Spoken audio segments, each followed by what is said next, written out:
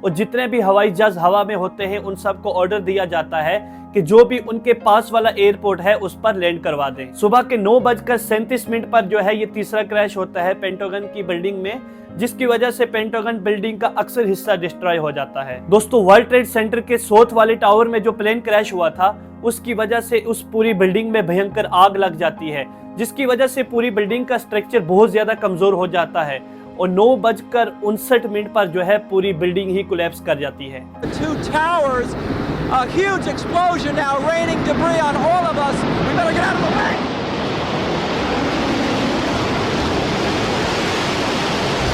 اسی دوران چوتھے ہائی جیک پلین کا ڈر سب لوگوں کو ستانے لگا، جو کہ یونائٹڈ ایئر لائنز کی فلائٹ نمبر 93 تھی۔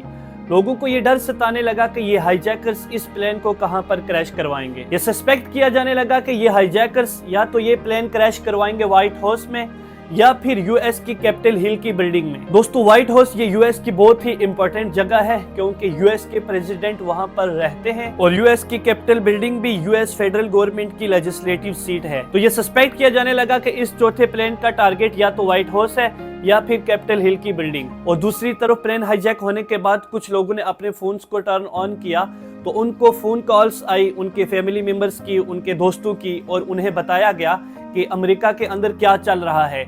3 پلین کریش ہو چکے ہیں، ورلڈ ٹریڈ سینٹر پر اٹیک ہوا ہے، پینٹاگن کی بلڈنگ پر اٹیک ہوا ہے۔ بہت ہی جلدی جہاز کے اندر سبھی پیسنجرز کو پتا چل گیا کہ یو ایس کے اندر کیا ہو رہا ہے اور ان کا پلین بھی ہائی جیک ہو چکا ہے اور باقی پلینز کی طرح ان کا پلین بھی جو ہے کریش کروایا جائے گا۔ دوستو، ان پیسنجرز کے سامنے صرف 2 راستے تھے، یا تو بیٹھے بیٹھے وہ پلین کریش ہونے کا ویٹ کرتے یا پھر تھوڑی ہمت دکھا کر ان ہائی جیکر سے لڑنے کی کوشش کرتے۔ تو ان لوگوں نے دوسرے والا راستہ اختیار کیا، ان لوگوں نے فائٹ بیک کی ان ہائی جیکرز کے خلاف۔ آگے کی کہانی اتنی کلیئر نہیں ہے، ہم نہیں جانتے کہ وہ لوگ کاکپٹ تک پہنچ پائے کہ نہیں پائے۔ ہم اتنا جانتے ہیں کہ ان لوگوں نے جو ہے ان ہائی جیکرز کے خلاف فائٹ بیک کی اور وہ پلین ایک خالی جگہ پر کریش ہو گیا۔ ایک چیز تو پکی ہے کہ ان پیسنجرز کی بہادری کی وجہ سے بہت سے لوگوں کی جانیں وہاں پر بچ گئی، اور صبح کے 10:28 پر جو ورلڈ ٹریڈ سینٹر کا نارتھ والا ٹاور ہوتا ہے وہ بھی کولیپس کر جاتا ہے اور زمین پر گر جاتا ہے۔ جب تک یہ خوفناک صبح دوپہر میں بدلتی ہے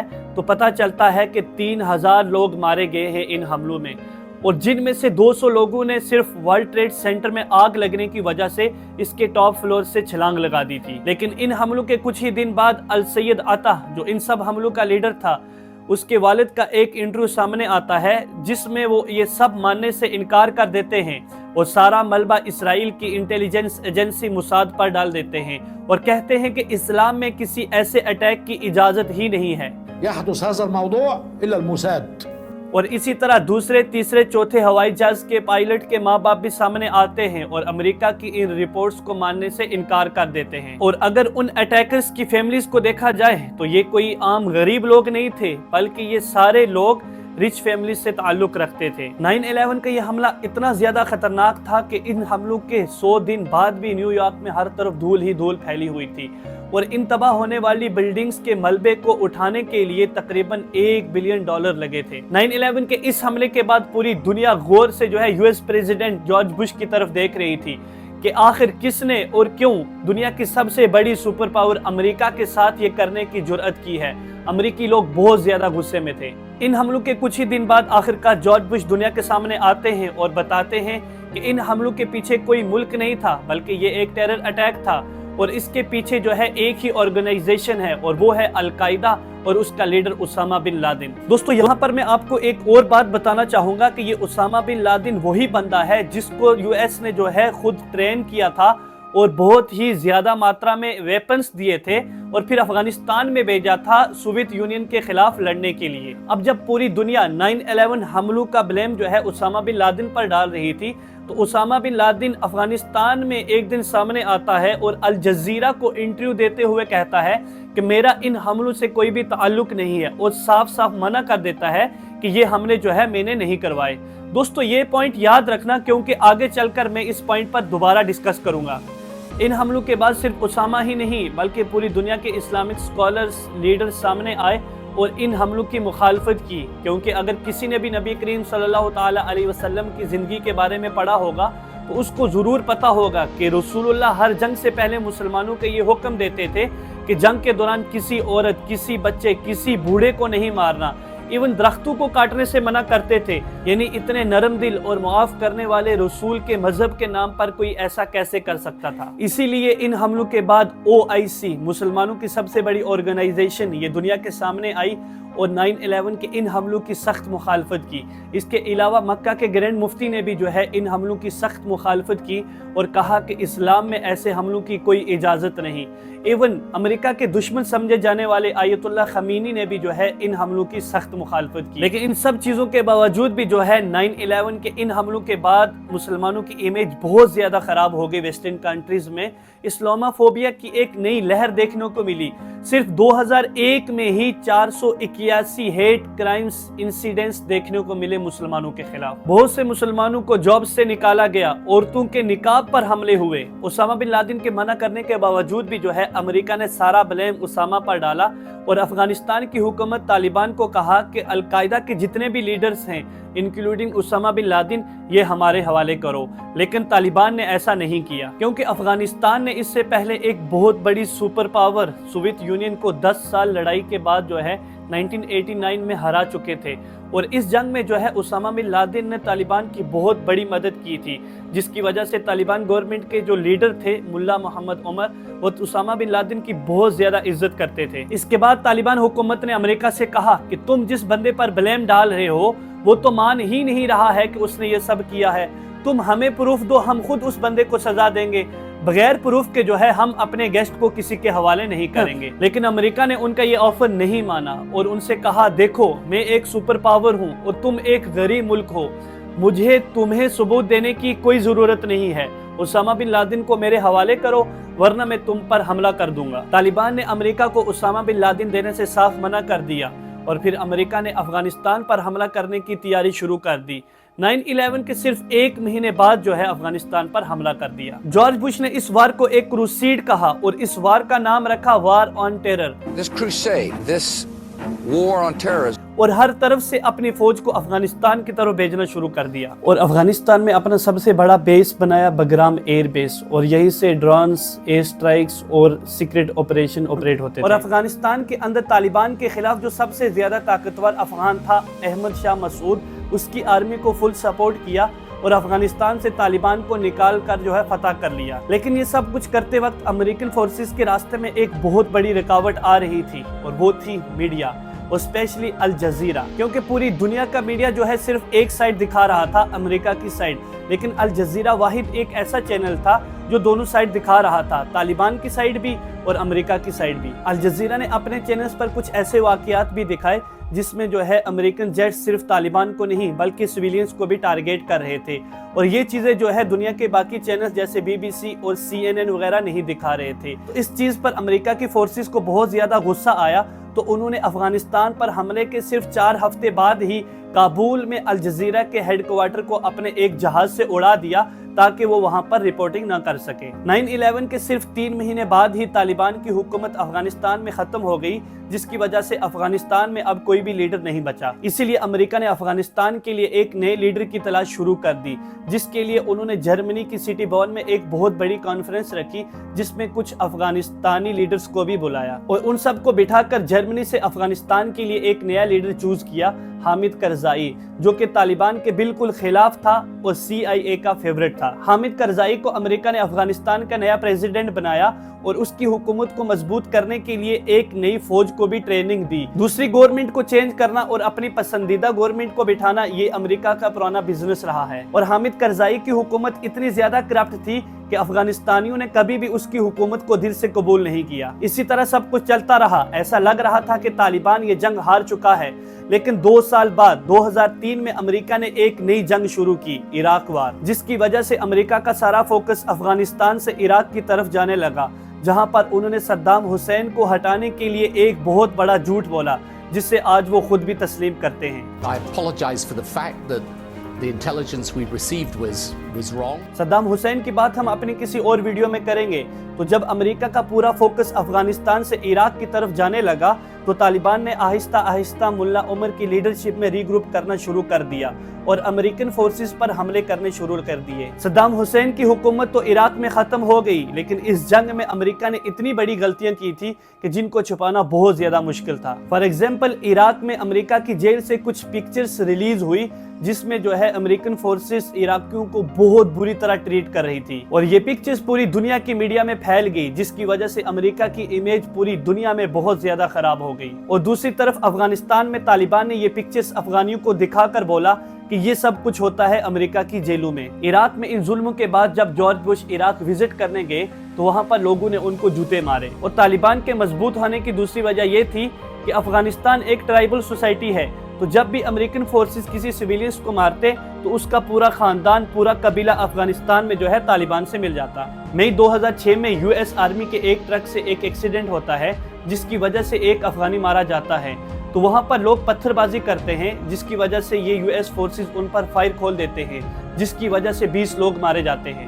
2008 میں یو ایس نے ہسکا مینا میں ایک ایئر اسٹرائک کی جس میں ایک بم ایک شادی پر گرا دیا، جس میں دلہن سمیت 47 لوگ مارے جاتے ہیں۔ اسی طرح افغانیوں کو مارنے کی وجہ سے طالبان اور زیادہ مضبوط ہوتے گئے اور ان کے نمبرز اور زیادہ بڑھتے گئے۔ دوستو، ہم نے پہلے بات کی تھی کہ اسامہ بن لادن نے 9/11 کے ان حملوں میں انوالو ہونے سے بالکل انکار کر دیا تھا، لیکن 2004 میں یو ایس الیکشن سے پہلے ان کی ایک ویڈیو جاری ہوتی ہے جس میں وہ امریکنز کو مخاطب کر کے 9/11 کی پوری ذمہ داری اٹھاتے ہیں۔ اسامہ بن لادن اپنی طرف سے جسٹیفیکیشن دیتے ہوئے کہتے ہیں کہ ان حملوں کے کروانے کے پیچھے القاعدہ کے بہت سے موٹیویشن تھے۔ یو ایس جو مڈل ایسٹ میں انٹرفیئر کرنے لگا تھا، اسرائیل کو سپورٹ کرنے لگا تھا، لیبنان میں مسلمز کے خلاف جو دوسرے لوگ تھے ان کو سپورٹ کر رہا تھا، چچینیا میں مسلمز کے خلاف جو رشیا تھا اس کو سپورٹ کرنے لگا تھا، یو ایس جو اپنے ٹروپس بھیجنے لگا تھا سعودی عربیہ میں۔ تو ایسے بہت سے پوائنٹس تھے جن کو لسٹ ڈاؤن کرتا ہے اسامہ بن لادن اس ویڈیو میں کہ اس لیے ہم نے جو ہے یو ایس پہ حملہ کیا، ہم یو ایس کو جو ہے سبق سکھانا چاہتے تھے۔ اس ویڈیو کے بعد جارج بش امریکہ کی پولیٹکس میں دوبارہ مضبوط ہو گئے اور پھر کچھ عرصے کے بعد الیکشنز میں دوبارہ جیت گئے۔ الیکشن جیتنے کے بعد جارج بش نے اپنی فوجوں کو دوبارہ افغانستان کی طرف بھیجا،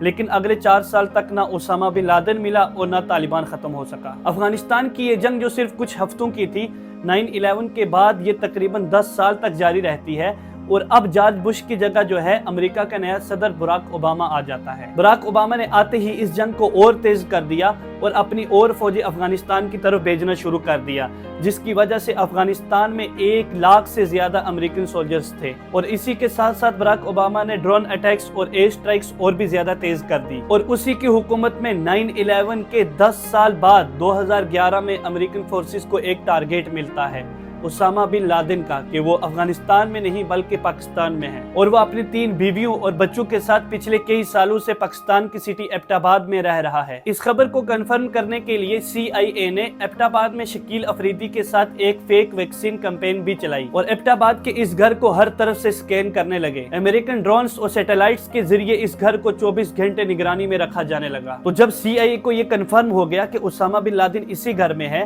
تو پھر 2 مئی 2011 کو براک اوباما کے آرڈر پر افغانستان کے شہر جلال آباد سے رات کے وقت 2 ہیلی کاپٹر روانہ ہوتے ہیں اسامہ بن لادن کو مارنے کے لیے، اور یہ ہیلی کاپٹر اسامہ بن لادن کے گھر لینڈ کرتے ہیں اور صرف 40 منٹ کے آپریشن کے بعد اسامہ بن لادن کو مار دیتے ہیں، اور اس کی باڈی کو واپس اپنے ساتھ افغانستان لے جاتے ہیں، جہاں پر اس کا DNA ٹیسٹ کر کے کنفرم کیا جاتا ہے کہ یہی اسامہ بن لادن ہے۔ پھر اس باڈی کی پکچرز لے کر اس باڈی کو سمندر میں پھینک دیتے ہیں۔ اب جب اسامہ بن لادن مار دیا گیا اور امریکہ جس کام کے لیے افغانستان آیا تھا وہ پورا ہو گیا، تو ہونا تو یہ چاہیے تھا کہ اب امریکہ واپس چلا جائے، لیکن امریکہ ایسا نہیں کرتا اور اگلے 10 سالوں تک امریکہ افغانستان میں ہی بیٹھا رہتا ہے، کیونکہ اب اسامہ بن لادن تو کوئی مسئلہ نہیں تھا، لیکن چائنا بہت زیادہ سپر پاور بن چکا تھا، اور چائنا کو کنٹرول کرنے کے لیے امریکہ کا اس علاقے میں ہونا بہت ضروری تھا، اس لیے وہ اگلے 10 سالوں تک یہیں پر بیٹھے رہتے ہیں۔ لیکن دوستو، امریکہ کی اتنی بڑی فوج اور طاقت کے باوجود افغانستان میں طالبان بڑھتا چلا گیا۔ آخر مجبوراً 20 سال جنگ کے بعد US پریزیڈنٹ ٹرمپ نے جو ہے طالبان کے ساتھ ڈیل کی اور اپنی فوج آہستہ آہستہ افغانستان سے واپس لے جانے لگے، اور 20 سال کی ٹریننگ دینے کے بعد بھی افغانستان کی فوج طالبان کے سامنے کھڑی نہ ہو سکی، اور امریکہ کے جاتے ہی طالبان جو ہے 20 سال کے بعد افغانستان کی کیپٹل کابل میں داخل ہوتا ہے اور پورے افغانستان پر فتح حاصل کر لیتا ہے۔ افغانستان کی اس جنگ کو امریکہ کی سب سے بڑی ناکامی سمجھا جاتا ہے کہ 20 سال کی لڑائی کے بعد بھی انہوں نے طالبان کو ختم نہیں کیا بلکہ اور زیادہ مضبوط کر دیا۔ دوستو 9/11 میں صرف 3000 لوگ مارے گئے تھے اور 6000 لوگ زخمی ہوئے تھے، اور اس کا بدلہ لینے کے لیے جارج بش نے جو جنگ شروع کی تھی، وار آن ٹیرر، اس جنگ میں تقریباً 46 لاکھ لوگ مارے گئے اور 4 کروڑ لوگ جو ہے اپنے گھروں سے ڈسپلیسڈ ہو کر ریفیوجیز بن گئے۔ اور براؤن یونیورسٹی کے اسٹیمیٹ کے مطابق اس جنگ میں امریکہ کے $8 ٹریلین نقصان ہوئے ہیں۔ دوستو آپ کو کیا لگتا ہے کہ 9/11 کے بدلے میں جارج بش نے جو اتنی بڑی جنگ شروع کی، جس میں 3000 کے بدلے میں 46 لاکھ لوگ مارے گئے اور $8 ٹریلین کا نقصان ہوا، کیا یہ صحیح تھا یا نہیں؟ یا پھر وہ کسی اور طریقے سے بھی اسامہ بن لادن کو مار سکتے تھے؟ کومنٹس میں ضرور بتائیے گا۔ آپ کو اگر یہ ویڈیو اچھی لگی ہو تو لائک کریں، سبسکرائب کریں اور شیئر بھی کریں۔ چلیں ملتے ہیں نیکسٹ ویڈیو میں، تب تک مع السلامہ۔